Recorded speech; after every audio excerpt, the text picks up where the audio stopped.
I want to share with you this video that one of my community members brought to my attention. Thank you so much for bringing it to my attention. In this video, Napoleon Hill talks about how to act as if nothing bothers you. I love this video because he's talking about something that we have all heard before, but his example and explanation are so concrete, clear, and well explained that I think they will just click for some people who have never quite understood it before.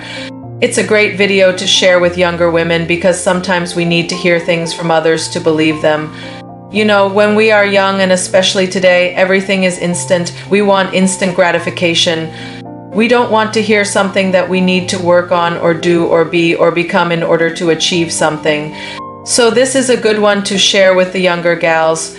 So let's get started with Napoleon Hill. Now keep in mind that when you watch this video, it's coming from the 1930s. So of course there are some things that sound a little bit odd compared to now.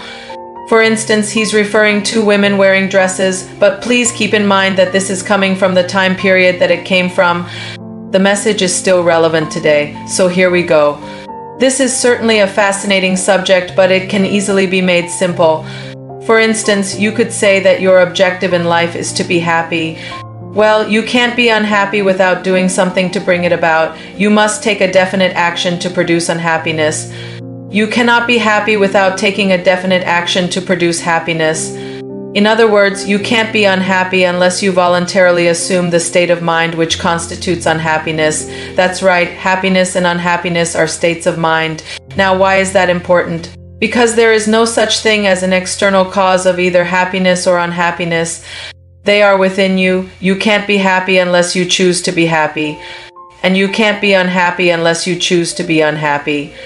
There is no such thing as an unhappy cause. Everything in life is neutral. Your reactions to the happenings in life constitute happiness or unhappiness.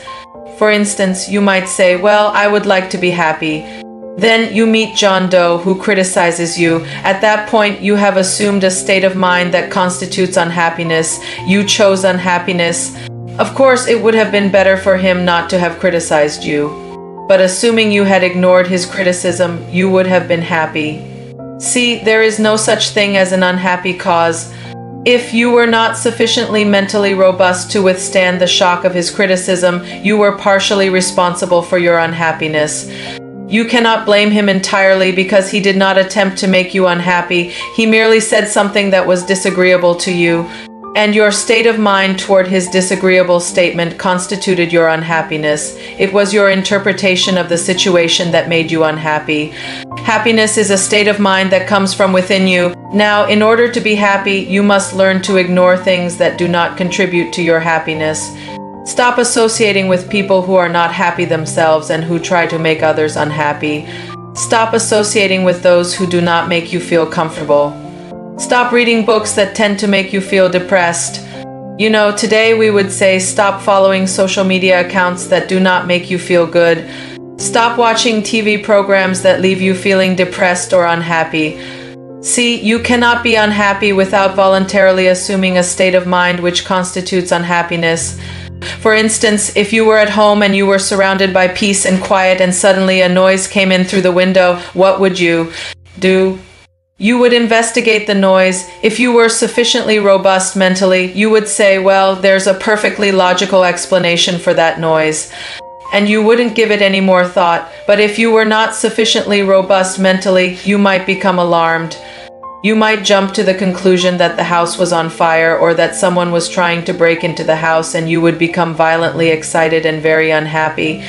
Or perhaps you would begin to tremble or you would start crying. These are all actions that you took, these physical reactions that you produced. You didn't have to have that reaction. You chose to have that reaction.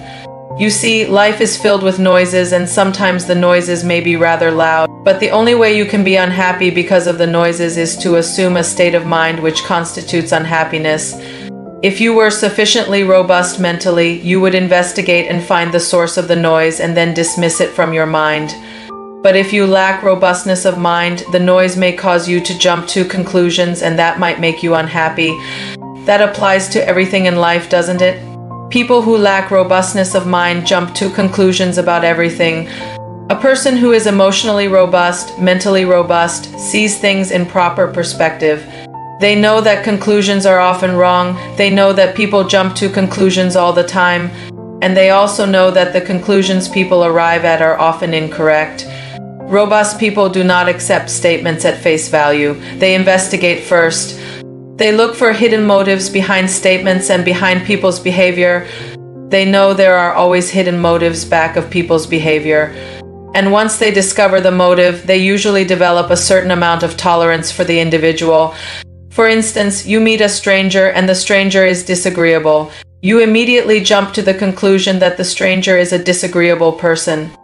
If you investigate, you will find out that the stranger is disagreeable only because he has just come from his dentist and the dentist has just pulled out several of his teeth.